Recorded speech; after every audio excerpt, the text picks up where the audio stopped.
कर्मण्येवाधिकारस्ते मा फलेषु कदाचन मा कर्मफल हेतुर्भुः मा ते संगोऽस्त्वकर्मणि कर्मणि। नमस्कार आप सभी को, हम फिर से स्वागत करते हैं हमारे चैनल पर।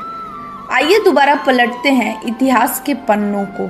आज के वीडियो में हम बात करेंगे कि कैसे श्री कृष्ण द्वारा बसाया गया ये नगरी पूरी तरह जलमग्न हो गया। इस वीडियो में हम जानेंगे कि आखिर कहां, कैसे और क्यों डूब गई थी द्वारिका।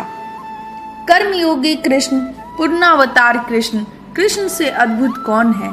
आज उन्हीं की अद्भुत नगरी द्वारिका के बारे में बात करेंगे। आज हम उस नगरी के बारे में बात करेंगे जो धरती के सतह पर ही नहीं बल्कि समुद्र के तल के नीचे भी है। क्या आप सबके मन में ये सवाल नहीं उठता है कि युग युग के अवतारी श्री कृष्ण महाभारत के बाद कहाँ गए? जिस साम्राज्य के स्वामी थे श्री कृष्ण, उनके चिन्ह कहाँ हैं? जहाँ कृष्ण का था शासन, वह महल कहाँ गया? कहाँ गई कृष्ण जी की प्रजा और कहाँ गए कृष्ण के कर्मलोक?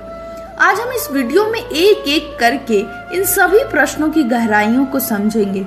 भगवान कृष्ण मथुरा में जन्मे, गोकुल में पले बढ़े और उन्होंने अपने साम्राज्य की स्थापना गुजरात के द्वारिका में की। क्या आपके मन में ये सवाल नहीं आया कि क्यों इस जगह का नाम द्वारिका है और क्या है द्वारिका नाम के पीछे का रहस्य? कहते हैं कि द्वारिका का मतलब है स्वर्ग का प्रवेश द्वार। आइए जानते हैं द्वारिका के स्थापना की कहानी। महाभारत के अनुसार श्री कृष्ण ने अपने मामा और मथुरा के राजा कंस का वध किया। तब इसका बदला लेने के लिए राजा कंस के ससुर जरासंध ने बदला लेने का फैसला किया। यदुवंश को समाप्त करने के लिए जरासंध ने मथुरा पर बार बार आक्रमण किए। जरासंध के कई प्रयासों के बाद भी श्री कृष्ण उन्हें हरा दिया करते थे। जरासंध की नाकामयाबी के बाद भी वह बार बार प्रयास करता रहा। श्री कृष्ण ने अपनी प्रजा को उसके दुष्ट प्रयासों से बचाने के लिए अपनी जन्मभूमि मथुरा छोड़कर गुजरात के पश्चिमी छोर पर एक द्वीप नगरी बसाए जिसे द्वारिका नगरी कहा गया है। द्वारिका का निर्माण पौराणिक ग्रंथों में बताया गया है कि जब भगवान श्री कृष्ण द्वारिका नगरी बसाने का फैसला किए तब उन्होंने वरुण देव से समुद्र में द्वारिका नगरी बसाने के लिए जगह मांगी। तब वरुण देव ने भगवान श्री कृष्ण की इस विनती को स्वीकार किए और इसी के बाद वासुदेव के पुत्र भगवान विश्वकर्मा ने द्वारिका नगरी का निर्माण किया, जिसमें इस नगरी के चारों तरफ बड़ी बड़ी दीवारें बनाई गई जो सोने की थी और इस द्वारिका नगरी के कुल 50 खंभे थे और ये नगरी उस युग की सबसे श्रेष्ठ नगरी थी जिसमें एक विशाल महल हुआ करता था। लेकिन बाद में ये नगरी समुद्र में समा गई और कलयुग की शुरुआत। आइए जानते हैं इसके पीछे की कहानी कि कैसे एक श्राप ने एक नगरी का वर्तमान और भविष्य बदल दिया।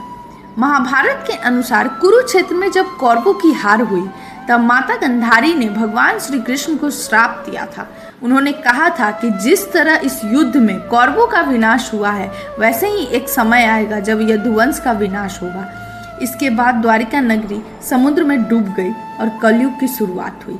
द्वारिका नगरी की खोज वर्ष 1963, 1970 और 2007 आर्कियोलॉजिकल सर्वे ऑफ इंडिया ने द्वारिका नगरी की खोज किया और दुनिया के सामने लाया कि द्वारिका एक काल्पनिक नगरी नहीं है, क्योंकि अभी भी समुद्र के नीचे द्वारिका नगरी के अवशेष मौजूद हैं, जैसे कि कॉइन्स, बर्तन, मूर्ति, खंबे, दीवारें, जो ये बताती है कि ये मंदिर 5000 साल से भी ज़्यादा पुरानी है।